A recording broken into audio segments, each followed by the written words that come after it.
We have been dealing with the end time prophecies in our Bible meetings, and today we are concluding our Bible meetings. So plan to be there in the morning. In the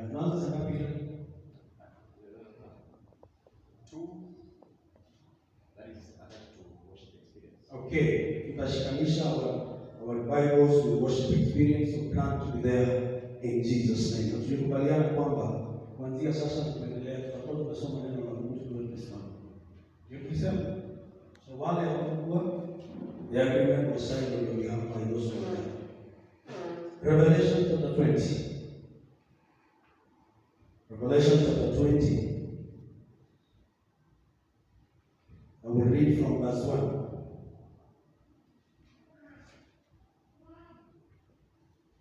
Then I saw an angel coming down from heaven with a key to the bottomless pit, and a heavy chain in his hand. He seized the dragon, that old serpent, who is the devil, Satan, and bound him in chains for 1,000 years. The angel threw him into the bottomless pit, which he then shut and locked, so Satan could not deceive the nations anymore until the 1,000 years were finished. Afterward, must be released for a little while. Then I saw thrones, and the people sitting on them had been given the authority to judge. And I saw the souls of those who had been beheaded for their testimony about Jesus and for proclaiming the word of God. They had not worshipped the beast or his statue, nor accepted his mark on their forehead or their hands. They all came to life again. They reigned with Christ for 1,000 years. This is the first resurrection. The rest of the dead did not come back to life until 1,000 years had ended. Blessed and holy are those who share in the first resurrection. For them, the second death holds no power. They will be priests of God and of Christ, and will reign with him 1,000 years. Verse 7. When the 1,000 years came to an end, Satan will be led out of his prison. He will go out to deceive the nations, called Gog and Magog, in every corner of the earth. He will gather them together for a battle, a mighty army, numberless as the sand along the seashore. And I saw them as they went up to the broad plain on the earth and surrounded God's people and the beloved city. The fire of heaven came down on the attacking armies, consumed them, and the devil who had deceived them was thrown into the lake of fire, of burning sulfur, joining the beast and the false prophet. There they will be tormented day and night forever and ever. You can say amen to that and take your seat in the name of Jesus. Praise the Lord. Bwana Yesu asifiwe sana. We've been learning about the end times, and we began with the overall look at it, and then we went into the details. We looked at the place of the church in the end time prophecy, the place of the church in the end time prophecy. The whole of this week we have dealt with the place of Russia itself. Russia is a country, the place of it in the end times. And then we looked at the Antichrist, the revelation and manifestation of the Antichrist. And yesterday we looked at the judgment of the church. Leo nina dakika chache sana, kwa hivyo sitakuwa na nafasi kubwa ya kufanya recap. Kwa hivyo ninaomba wale wengine tunaweza chukua notes kwa Hillary, except notes za Nana. Bwana Yesu asifiwe sana. Amen. But we have had a wonderful time. Now, after the defeat of the Antichrist, we say, according to Daniel chapter 9 verse 25, the angel told Daniel that it has been decreed for your people and the holy city for 70 weeks. NLT ilikuwa inatumia jina mzuri, nasema 70 sets of weeks. That is 70 bundles of weeks. That is, so every bundle carries 7. Every bundle carries 7, and there are 70. That is 70 times 7, which is 490. And in week we have looked and realized already 483 years of the spoken years in the prophecy have been accounted for, isn't it? For those who have been with us, 483 years. So we are only remaining with 7 years for the culmination of everything that was spoken of.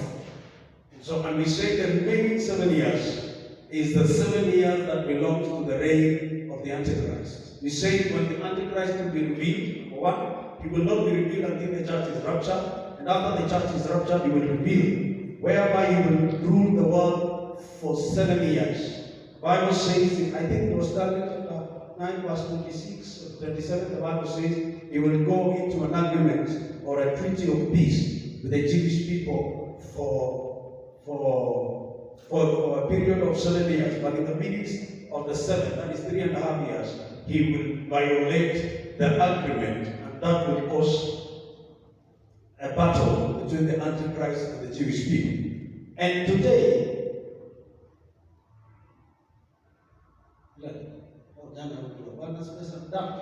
jana tumemalizana, tumeenda mbinguni tukacelebrate, tumepewa vipawa, sasa tukarudi. Tuliporudi tulilanda kwa Mount Olives. Now today, I want us to look at the millennial rule of Christ. And then in the Bibles, probably God allows us to be dealing with the eternal state of things. So I'm praying that God give me the grace to finish with the millennial rule of Christ, the 1,000 years, chapter 20 of Revelation. Now, after Christ comes here, this planet, with the church and with the 144,000 Jews, the Bible says he will rule on this planet, before this planet is wrapped up. Kabla hii dunia itakunjwa kunjwa. Bwana Yesu asifiwe sana. Siku moja nilienda Bwana na nikaona hiyo bahari. Na nikasema ile ndio Mungu. Siku ile hii dunia itakunjwa, hiyo maji yote itaenda. Maana Biblia inasema chapter 21 Revelation inasema, na nikaona mbingu ya kwanza na dunia ya kwanza iliondolewa, and everything was made new. Sasa hiyo maji itaenda wapi?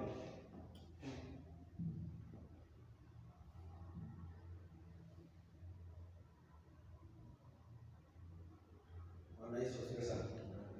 Unajua unaweza guess what? So guess it. Unaenda hapa siku. Wewe unafikiria? Mimi najiuliza swali lingine. Sasa ikikunjwa dunia na mbingu ni nini itabaki? Bwana Yesu asifiwe. Marina anasema hii dunia ikiondolewa nini itabaki? Lakini hapo tutabidi nayo. Hiyo iko naanza.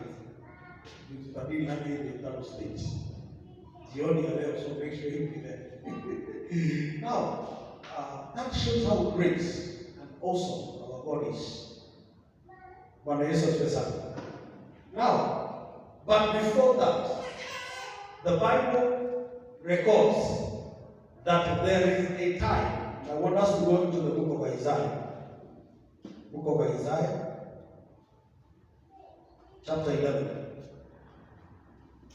Isaiah chapter 11.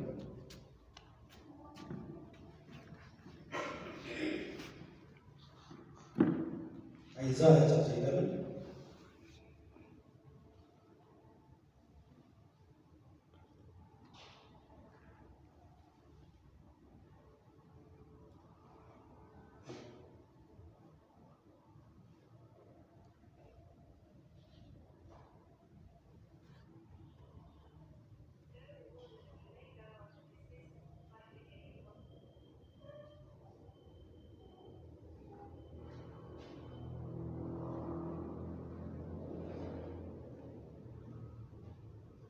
Verse 4.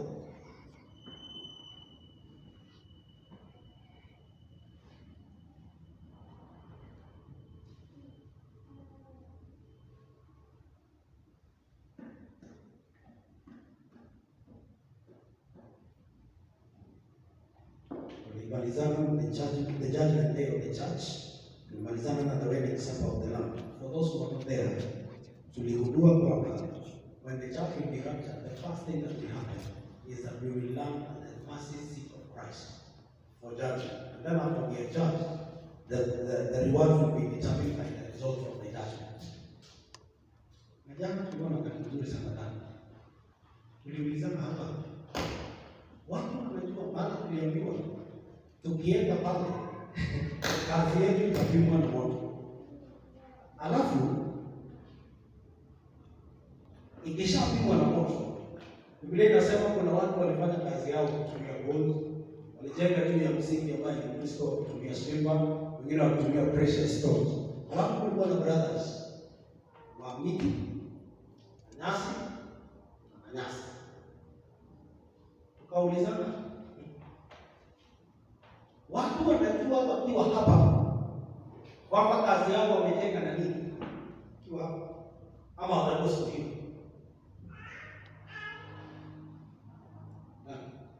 Wewe jana ulifuambia wanajua. Ni wewe unafikiria watu wanajua kwamba kazi yangu nimejenga na ama tutasukia kuona ile kazi nilifanya duniani ni nyasi nitumia. Watu wanajua. Bwana Yesu asifiwe. So why waste your time here on earth kujenga na nyasi? Maana Biblia inasema, in fact, tuliambiwa jana result ya judgment ndio itakupea reward. Sikia. Alafu sasa tukimaliza twende wedding supper, ambapo katika wedding supper viti yenye watu watakalia, you get it, itakuwa determined na ile reward unapata wakati wa judgment.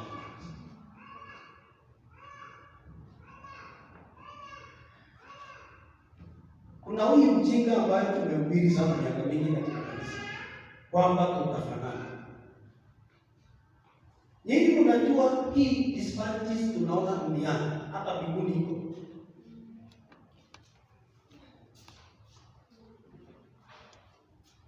Haleluya, Bwana asifiwe sana. Hawezi niambia kuna ndugu aliokoka anaitwa Paulo, akikuwa na mwana Paulo. Hii Paulo ni Paulo. Bwana Yesu asifiwe sana. Ambaye alipookoka akahesabu kila kitu alikuwa nayo kama uchafu.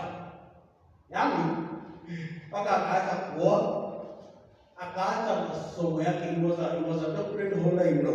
Akawacha, na anasema hiyo yote nilihesabu kama uchafu. I don't want to use the language you are very language kali sana. Lakini alafu niambie tukifika mbinguni tutafanana.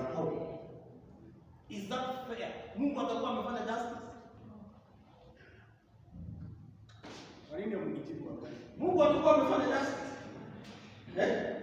Ati wewe ukibarikiwa mwezi baada ya mwezi kutoa tithe, labda pastor au bibi mpaka akudanganye vile ambavyo utanunua products ndio utoe.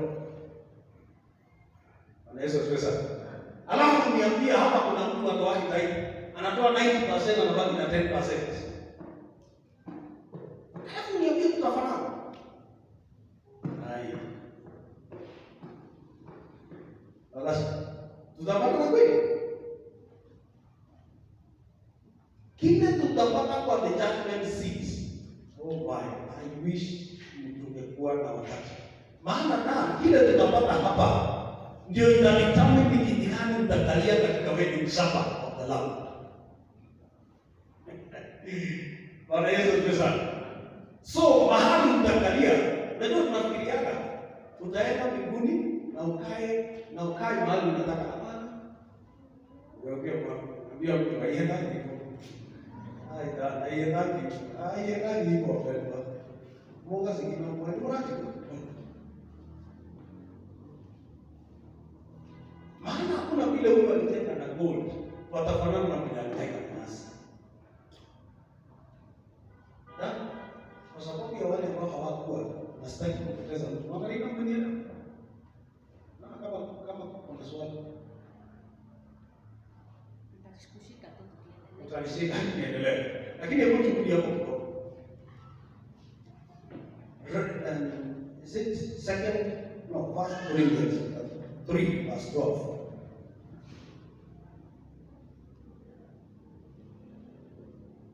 1 Corinthians chapter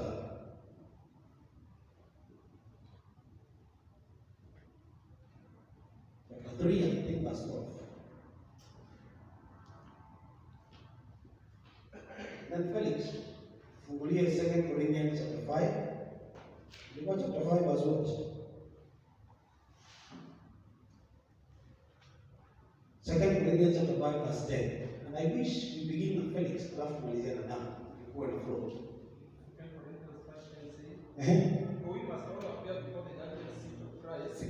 For we must all appear before the judgment seat of Christ. So that each of us may receive what is due as for the things done in the body. So that everybody, I want you together, everybody, amen. This will be the judgment of believers.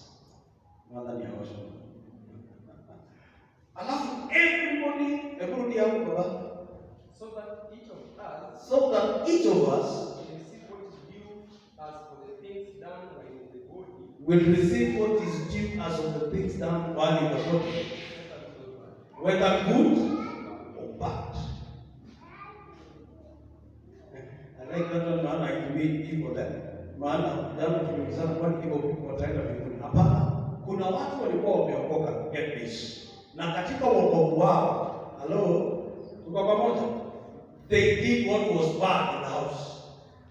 Kama vile unaenda nyumbani unareward watoto wako kulingana na ile kazi unafanya. Si kusema watoto si wako, lakini mtu anapewa kulingana na ile kazi alifanya. Na sasa Paulo anasema in chapter 5. Wewe pele. 1 Corinthians chapter 3 verse 12. Or 3:12, yeah. Anyone who builds on that foundation. No. Hiyo sasa inaongea kuhusu ile kazi tunafanya katika nyumba ya Mungu. Katika ile baada ya kuokoka, tumeokoka. Na Felix ametuambia tutaapia before the judgment seat. Sasa tukiapia before the judgment seat, ni nini itakuwa inaangaliwa? Ni nini itakuwa inajajiwa? Paulo anaelezea sasa in chapter 3. Okay, yeah. No one can lay any foundation other than the one we already have. Yes, so no one can lay another foundation. So all of us, we are building on top of this foundation, who is Jesus Christ. Anyone who builds on that foundation will use a variety of materials. Good. Now, which version is that? NLT. Ile NLT ingine. Ile inakuwa hiyo inakuwa tunadana. You can build on this foundation using any material.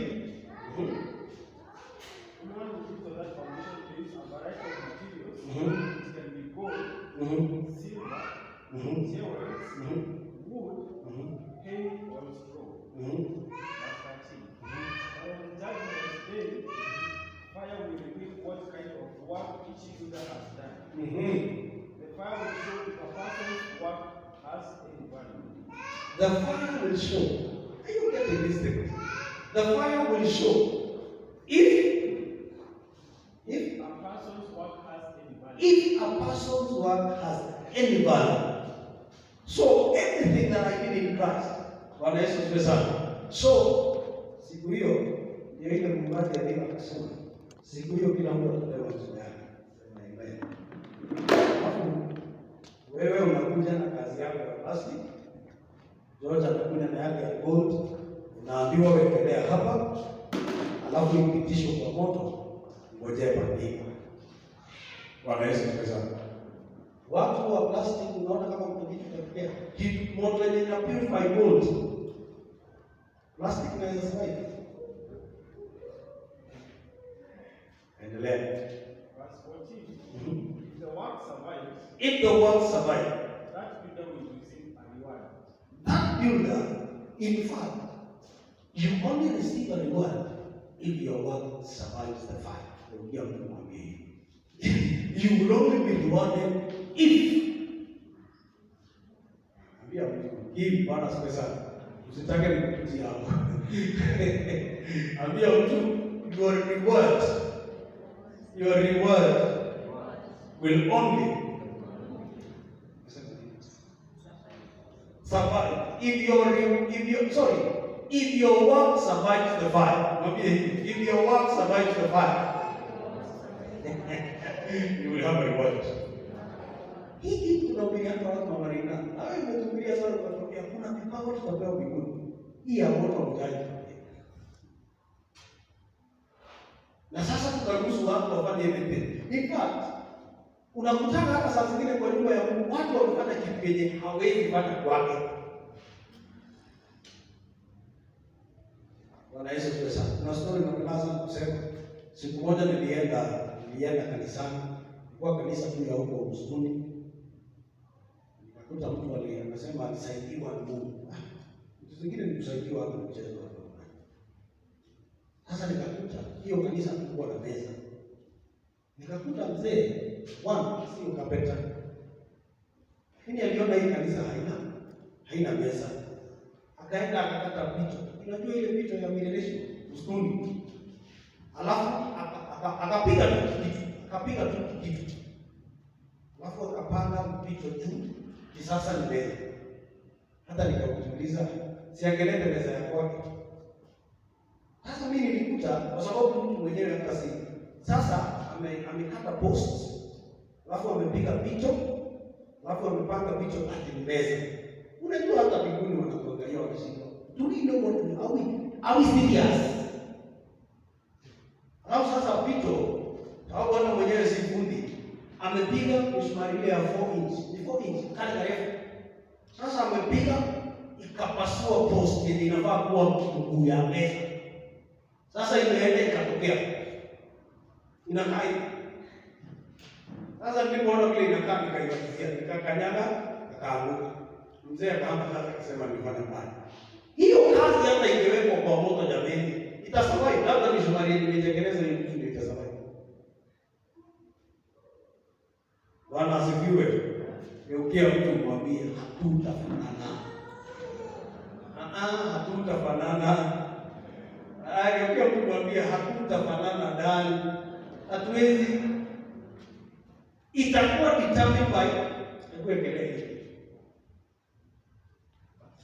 Kuwekelea kulikuwa basoti ilikuwa inasema if a man's word survives the fire. If the work survives, that builder will receive the reward. yes. If your work survives the fire. If your work survives the fire. Kwani unaona kama yako haita survive kwa kusema? If your work survives the fire, you will get a reward.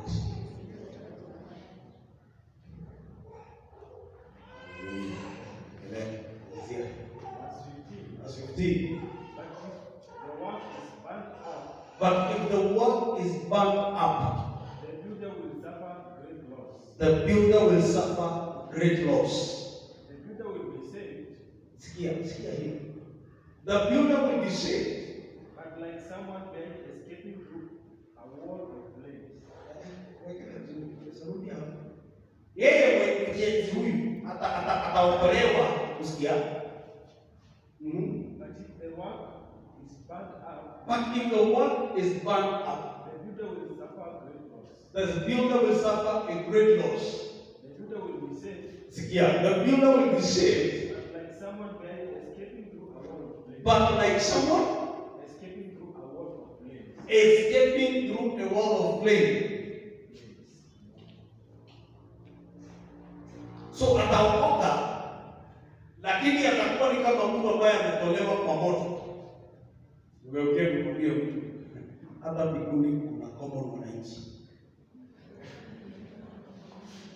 Bwana asifiwe sana. Nasema angalia hata mbinguni kuna common mwananchi. Niligundua hii Kenya.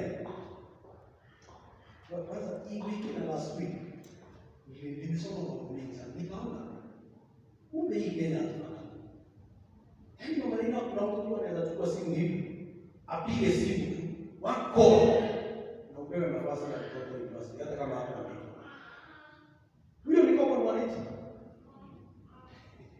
Ungeukia mtu mwambie, mbinguni pia kuna common mwananchi.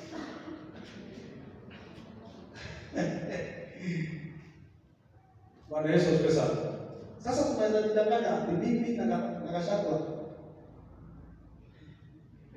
vile tunajitiana kwa tunasema you know we are equal before the law. Wewe ni mwanasheria. Kweli?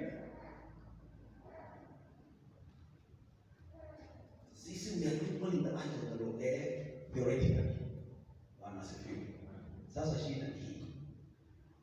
Ile ya kwa mwananchi ya mbinguni. Unajua hapa tunajitiana moyo. Tunasema haina shida hata kitu kama mwananchi. Haina shida, si kila mtu atarudi akufe. Na ni kweli. Shida ya ile sasa mbinguni ni kwamba utakuwa mkomo mwananchi milele. Kwa maana wananchi wa mbinguni mpo. Nakuja leo.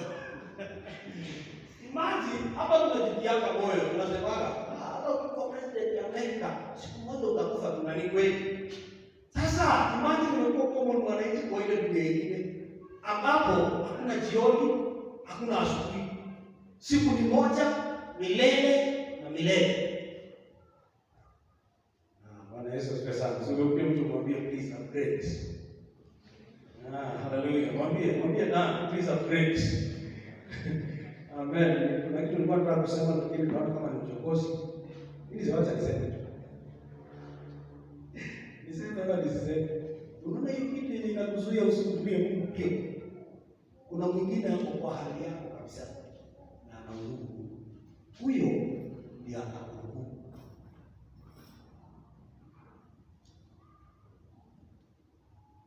Bwana Yesu asifiwe sana. Siku moja I have my brother, my elder brother, in 3 kwetu. Siku moja nilitembelea shule nikiwa college hapa Harvest. Na alipoona vile viatu yangu imeisha, alitoa yake kwa nguvu yake, akatoa, akanipea. Akarudi nyumbani na slippers. Bwana Yesu asifiwe sana. Wewe unajua kwamba hiyo kitu inakuzuia kuhudumia Mungu. Kuna mwingine hapo hali mbaya kuliko yako na bado anahudumu. Bwana Yesu asifiwe sana. Siku moja niliwaambia kuna dada yetu alianguka na gari akakata mguu. Maana alianguka akatolewa nje ya gari. Wakati gari liligonga akarushwa kwa lami, hapo akatereza kwa lami. So mguu mmoja ikawa beyond repair. Wakati nilienda kuona nilikuwa na huzuni sana. Nilimwona nikalia machozi. Yeye akacheka. Akanitia moyo kwa sababu nikamwambia pastor, mimi nashukuru Mungu. Kama imependeza Mungu kwamba hiyo Mungu imefanya kazi. Sasa ninaweza kuhudumia ikiwa sina mtu mmoja. Bado nitakuhudumia hata mtu mmoja. Yesu asifiwe sana. Naangalia yangu nikaona ni nabii. Ndio mtu mwambie what are you doing with your 2 legs? Kuna mtu ambaye ana wana na anahudumu Mungu. Kuna mtu ambaye hana ni serving God great. Sema amen. Ndio umemaliza kweli? Ndio umemaliza verse 15. The remains of your work through the fire is what will determine what you get. Bwana Yesu asifiwe sana. After you have gotten that, now we go to the wedding supper. So your reward Mary ndio itakupatia kiti kwa the wedding supper. Baba, nani hapa swali?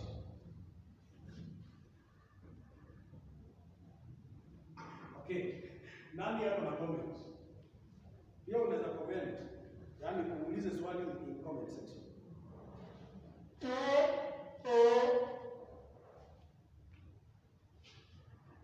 Kama leo tutaweza kudina na neno huu. Lakini kwa hiyo dakika moja nikupatie Mama Rina. Unishika sasa.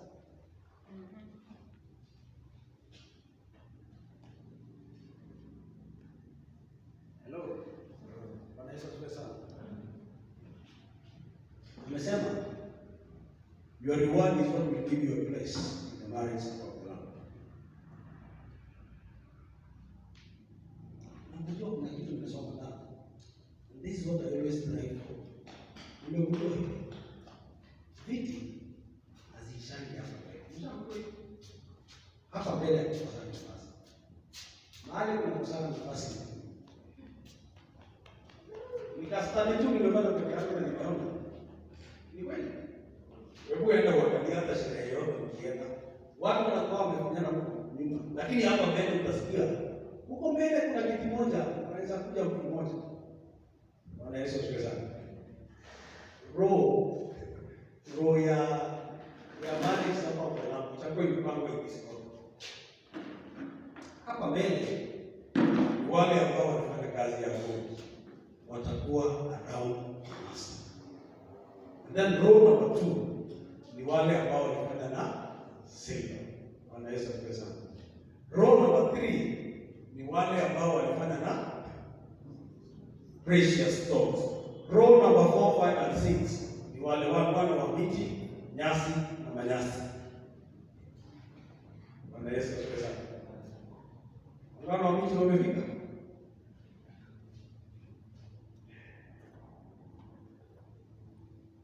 Okay. Hiyo dakika moja ndio una swali naulize. Kwa hivyo kuna watu watakuwa mbinguni na hawatamuona Yesu mara nyingi. Kulingana na hiyo vile tumefundishwa. Bwana sikuwa nimeona umefika. Kumbe kuna watu watakuwa mbele kwa Yesu ndani, lakini wanaomba appointment wafike kwa Yesu. Na vile hii dunia hata tumekaa ukingojea Yesu. Wapendwa, Mungu atusaidie. Yaani tumekaa tukingojea Yesu na tunatisha watu. Yesu akikuja tutabadilishwa na ni kweli. Yesu akikuja tutakuwa tunashinda na yeye. Kumbe kuna watu hawatakukaribia.